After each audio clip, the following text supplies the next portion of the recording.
it's Cass. Welcome back to my channel, What Cass Read. Today I'm going to do the Mid-Year Book Freakout Tag. As per usual, I wasn't actually tagged to do this video, but I was going to film a video talking about the best books that I've read this year so far. When I saw this tag going around, I was like, you know, I actually like those questions better.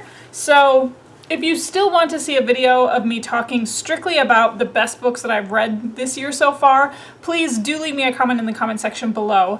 But for the meantime, let's just go ahead and do this tag so we can talk about some of the best, some of the worst, and some of the things I still have yet to get to. Okay, question number one, the best book you've read so far in 2018. Hands down, the best book that I've read this year so far is Ship of Destiny by Robin Hobb. This is book number 3 in the Live Ship Traders trilogy. I was completely enamored with this book. I was completely blown away. I do have a full spoiler-free and spoiler review of all 3 books in this trilogy. It was probably the most beautiful conclusion to a trilogy that I've ever read so far. I'm still in the middle of another Robin Hobb trilogy, and as we know, Robin Hobb is my weakness. But I'm telling you, like, this trilogy has cemented itself as one of my favorite trilogies of all time, if not the best trilogy that I have ever read. This book had everything. It had an amazing cast of characters.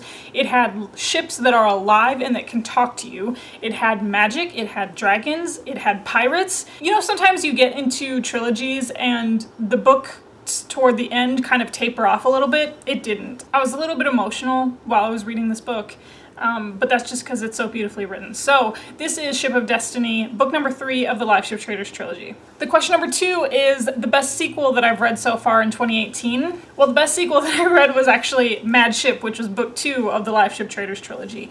When I was reading the first book called Ship of Magic, I actually finished that up in 2017, so I can't count that as a part of my 2018 Mid-Year Book Freakout. But I did read this, I think, in January or February. The first book in the trilogy, I rated it 4 stars. It took me a while to actually get into it, and once I did get into it, I was obsessed with it because I became so invested in all of the characters. And then this book, it was just immediately a 5-star read, and then Ship of Destiny was also a 5-star read. Oftentimes when I read sequels, you find that the second book in a trilogy is going to be like a placeholder book. It just kind of, it's just kind of there. Sometimes it's not really necessary. This was the perfect bridge book to bring us from the action in the first book to the third book without letting anything fall through the cracks.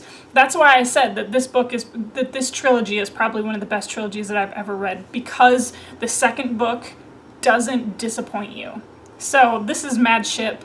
Again, I have the whole trilogy reviewed on my channel, so if you want to check it out, the videos are already up. Okay, question number 3 is a new release that I haven't read yet, but I want to. For that, I have Children of Blood and Bone. I was so excited when I got this, and I got this like right when it came out, but I was going to read this for the one readathon to rule them all, and I completely failed in reading last month. And this was one of the books that I was going to read for the one readathon. I was going to read this book for the OWL's readathon, and it just fell through the cracks for me. So this one is still a book that's very, very, very much on my TBR, and I just haven't gotten to it yet.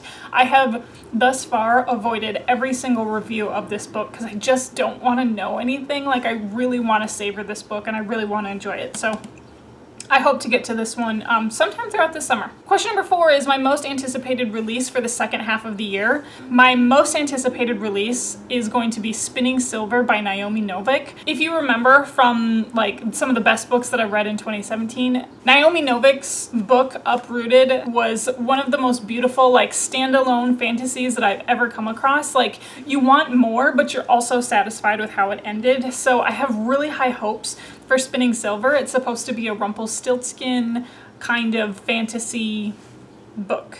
I just feel like in Naomi Novik's hands, it's going to be really well done. And another one that I'm really excited for, actually there's 2 more that I'm excited for. Age of War, written by Michael J. Sullivan. That's book number 3 in the Legends of the First Empire series. I just filmed my video talking all about Michael J. Sullivan, and so I did mention this book and this series in that one.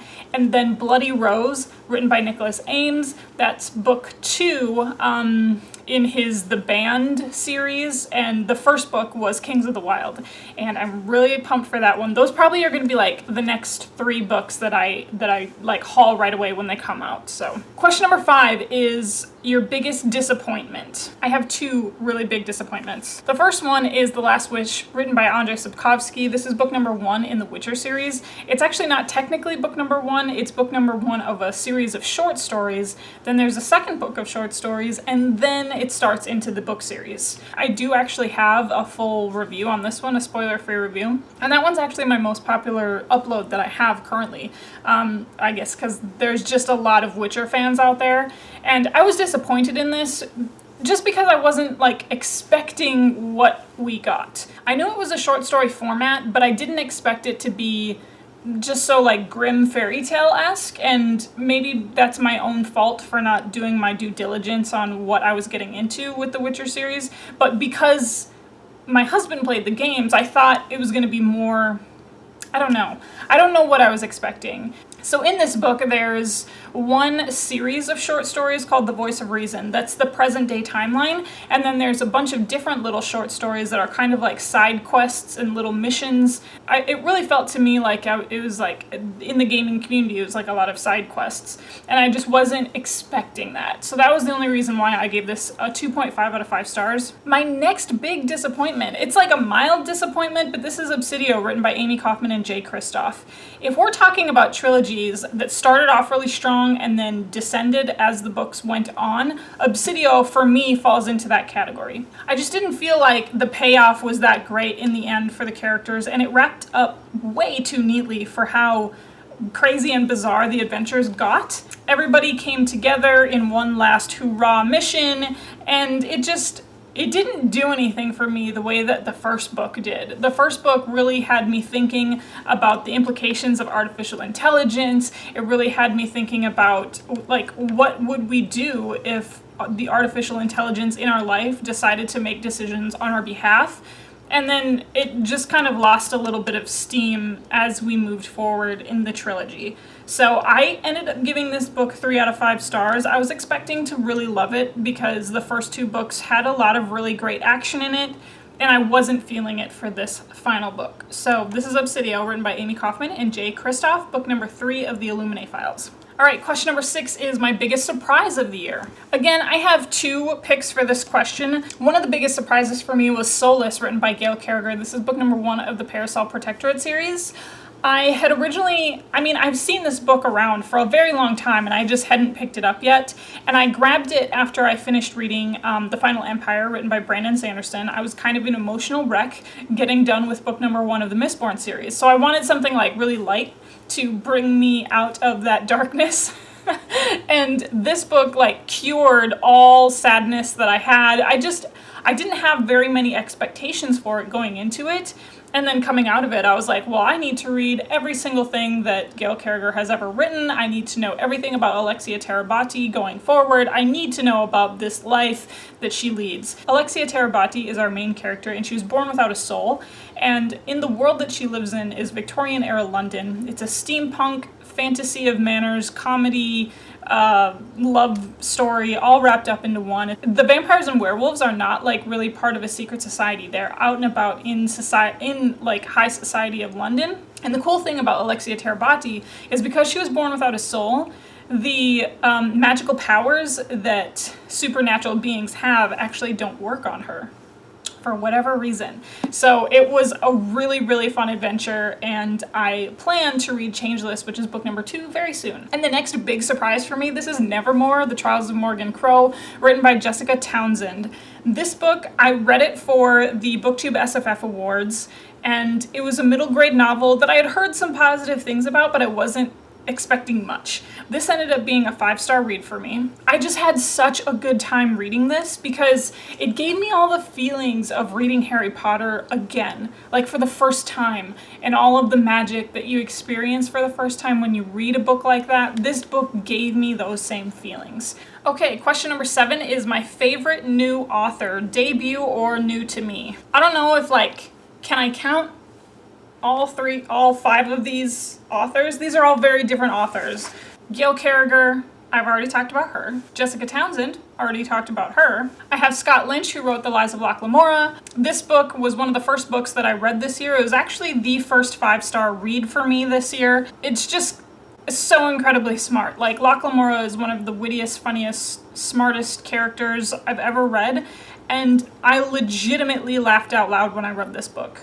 There are very few books that can make me audibly react, and this was one of them. So Scott Lynch, one of my new favorite authors. Same thing with Nicholas Eames, who wrote Kings of the Wyld. I audibly laughed out loud. I audibly reacted to how funny this book was. Now, I understand the humor in this book is not for everybody. It's dirty, crass humor, and I guess I'm one of those people who don't mind that.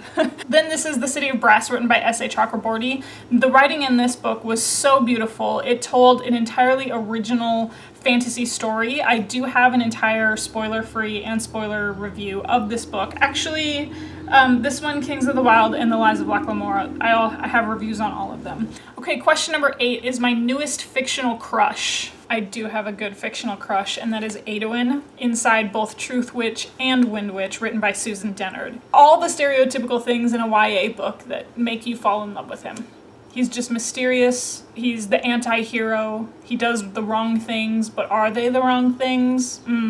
Okay, question number 10, a book that made me cry. That's gonna go back to Ship of Destiny and Mad Ship by Robin Hobb. Anytime someone mentions Paragon to me when they talk about live ships, I get choked up. So I'm telling you, if you're gonna read these books, just be ready for it. And number 11, a book that made me happy. Now I feel like I'm repeating myself. I just have to go back to Nevermoor, The Trials of Morrigan Crow. Question number 12 is the most beautiful book that I've bought so far this year, or that I received the book. And that goes to my illustrated edition of Harry Potter and the Prisoner of Azkaban. I got this for my birthday from my husband. All of the illustrations in here are so great. I think as the illustrated editions get released, like, they just get better and better. The Prisoner of Azkaban is in the top 2 of all the Harry Potter novels for me, so I was super excited to receive this one for my birthday in January. Question number 13 is, what books do I need to read by the end of the year? Pretty much all of them. I need to read, I'm working on the Tawny Man trilogy, so I need to complete that before the end of the year.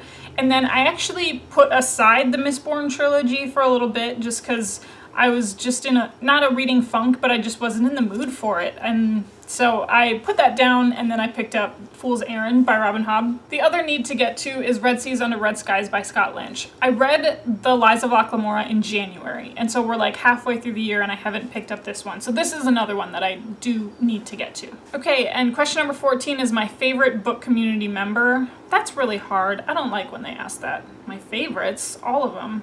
It's always really hard to do because I love watching a lot of people. But Kitty G, Caitlin, is always going to be one of my top favorite, especially because of how much fantasy she reads and how much knowledge she has on the fantasy genre. Her recommendations are always something that I always look forward to. I know I mention her a lot, but she's just one of the top because she just knows her stuff when it comes to fantasy. Otherwise, I hope you enjoyed this video. I'm on Twitter and Instagram at WhatCastRead, the same as this channel, so if you want to find me on social media, that'll be super easy for you to find. My Goodreads account will always be linked down below, so you can go ahead and be my friend on Goodreads. And of course, you know how these videos end. I'll talk to you later. Bye.